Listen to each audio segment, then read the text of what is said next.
জমি মাফিয়াদের তাণ্ডবে আতঙ্কে দিন কাটছে পূর্বস্থলী ২ নম্বর ব্লকের সিংহারি এলাকার বাসিন্দাদের। যে কোনো সময় চলে যেতে পারে নিজের জমি মাফিয়াদের হাতে। উৎখাত হতে পারেন নিজের জমি থেকেই। এই আশঙ্কায় সর্বদা তাড়া করে বেড়াচ্ছে পূর্বস্থলী ২ নম্বর ব্লকের সিংহারি গ্রামের বাসিন্দাদের। জোর করে জমি দখল করে জমির দলিল নকল করে তারা নিয়ে নিচ্ছে। সরকারি রেকর্ড তৈরি করে জমি কেড়ে নিচ্ছে। বহুবার প্রশাসনের কাছে অভিযোগ জানিয়েও কোনো রকম সাহায্য পাননি গ্রামবাসীরা। এমনটাই অভিযোগ তাদের। এক গ্রামবাসী জানিয়েছেন ৪০ শতক জায়গা নকল ডকুমেন্টস দিয়ে জমির দলিল বানিয়ে রেজিস্ট্রি করে তাকে ওই জমি থেকে উৎখাত করা হয়েছে। এছাড়াও মৃত ব্যক্তির আধার কার্ড, ভোটার কার্ড দিয়ে জমি রেজিস্ট্রি করে জমি রেকর্ড করছে। প্রশাসনের কাছে গিয়েও কোনো রকম সহযোগিতা পাননি তারা, এমনটাই অভিযোগ।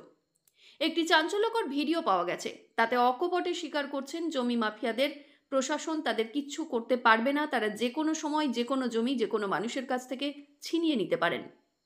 যদিও এই ভিডিওর সত্যতা যাচাই করেনি সংবাদ আজকে নিউজ। কি বলেছেন? আমি কোনো কথাই বলি। হ্যাঁ, আমি কোনো কথা বলি, আমাদের যদি ছবি থাকে তাহলে বলি। আপনার ছবিতে দেখা গেছে আপনি বলছেন আপনার হাতে মুঠোয় রয়েছে প্রশাসন। ওই হারিস, আপনিই তো বলেছেন। না হারিস করেছে। আপনার কথা তো। ও আমাকে শিখিয়ে দিয়েছে হারিস করেছে। হারিস আপনাকে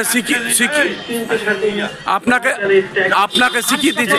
হ্যাঁ যাচ্ছি, আপনাকে শিখিয়ে দিয়েছে। হ্যাঁ, ও বদমাশ করে আমাকে মদ খাইয়ে এরকম করে। আর আপনি তো বলেছেন 10 মিনিটের মধ্যে যে কোনো কাগজপত্র চেঞ্জ করে দিতে পারবেন। পড়াশোনা জানি আমি কি করব? এতদিন আপনার কটা জমি আপনারা দখল করেছেন? আরে আমার নিজের জায়গায় আমার চিটিং করি, আমার নিজের দলে, আমার নিজের বাবার বেঁচে। তাহলে আপনারটা এরকম ধরনের বললো কি করে? তাহলে সে বদমাশ করে করি আমাকে এই করি। তা আপনিই তো বলেছেন। না না না না, আমি কোনো কথা আপনি আপনার ছবিতে দেখা যাচ্ছে আপনি বলছেন আমার কোনো ব্যাপার নয়। বদমাশ করে করেছিল। আপনার নাম উঠছে কেন যে আপনি জমি দখল করে নিয়েছেন বেআইনিভাবে? কার করবো? আমার বাপের জমি আছে, সেই জমি আমরা। এলাকাবাসীদের দাবি অনেকের সঙ্গে এই ধরনের ঘটনা ঘটছে, কিন্তু প্রশাসনের কাছে গেলে তারা কোনো রকম সদুত্তর পাচ্ছেন না। অবশেষে সংবাদ মাধ্যমের কাছে মুখ খুলেছেন এলাকাবাসীরা। পাশাপাশি এই ঘটনা প্রসঙ্গে পূর্বস্থলীর বিধায়ক তপন চ্যাটার্জি তিনি কি বলছেন তার বক্তব্যও শুনব। এগুলো করছে আপনাকে মানে না, ডিএমএসপি মানে না, ব্যাপারটা কিরকম? ও ভগবান তুললো, তাদের আবার কি? যদি এমএলএ মানে না, আমার সঙ্গে ওর কথাই হয় না। আপনার সঙ্গে কথা বলতে যাবো না, ওটা চিটিং হয়। ওর বাড়ি হামিদপুরে ছিল, ওখান থেকে তারাপাড়া খেয়ে ও এখন এখানে ওই বেলে হলতে কোথাও থাকে,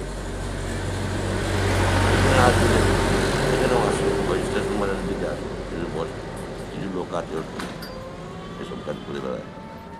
মানে এরকম ধরনের মানে হচ্ছে ওর একটা গায়ের জোর।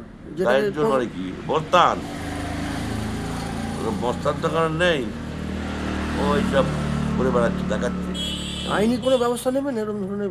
এর আগে ওর দুটো মেয়ে ছিল, এখানে একটা ফ্যামিলির সঙ্গে বিয়ে দিল। ও মুসলিম, একটা হিন্দু ছেলের সঙ্গে বিয়ে দিয়েছে, তার থেকে বহু টাকা পয়সা নিয়ে চলে গিয়েছে, তাও জানি আমি। এইসব করে বেড়ায়। কোনো আইনি তো কোনো ব্যবস্থা নেবেন ও যেভাবে যা করছে? সরকার আইনের ব্যবস্থা নিক না, যে আমার বলার কি আছে? ও যদি খারাপ কাজ করে বেড়ায়, ও ডিএমের নামে বলছে, এসপির নামে বলছে, এমএলএ নামে বলছে, সবার নামে বলছে, মন্ত্রী কেনা, সবই ওর কেনা রাখে, তো তার বিরুদ্ধে ব্যবস্থা নিক, আমাদের কোনো আপত্তি নেই। যতখানি সাজা দেওয়ার দরকার দিক। না আপনি ব্যক্তিগতভাবে মানে যেহেতু আপনার নামেও তো বলছে। আমি তো বললাম আমার নামে বলছি, বলতেই পারে। কেউ যদি বলে আমি তার বুকে হাত দেবো না?